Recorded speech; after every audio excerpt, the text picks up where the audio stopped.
పాటలు పాడుకుంటూ పత్రికలు పంచుకుంటూ వెళుతున్నాం.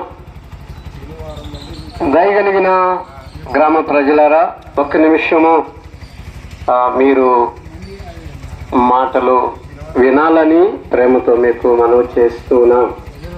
సమయమందు యోహాను సువార్త 3వ అధ్యాయం 16వ వచనం పరిశుద్ధ గ్రంథము తెలియపరుస్తున్న మాట, దేవుడు లోకమును ఎంతో ప్రేమించెను కాగా తన అద్వితీయ కుమారునిగా పుట్టిన వాని యందు విశ్వాసముంచు ప్రతివాడు నశింపక నిత్య జీవము పొందినట్లు దేవుడు అనుగ్రహించునని వ్రాయబడి ఉన్నది.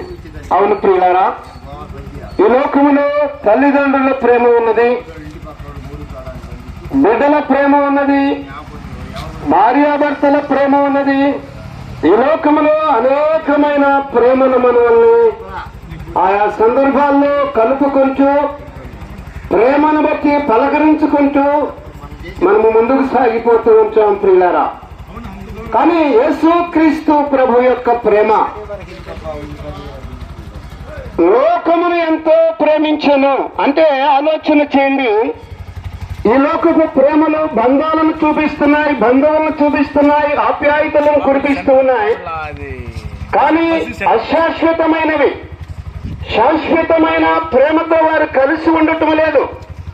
అనేకులు ఆయా సందర్భాలను బట్టి విడిపోతున్నారు, ప్రేమలు విడిపోతున్నాయి, కలవరాలు పడుతున్నారు. అనేక విధాలుగా ఆ అసూయలు, కక్షలు అనేకమైనవి ఏర్పడుతూ ఉన్నాయి. కానీ యేసుక్రీస్తు ప్రభు మాత్రము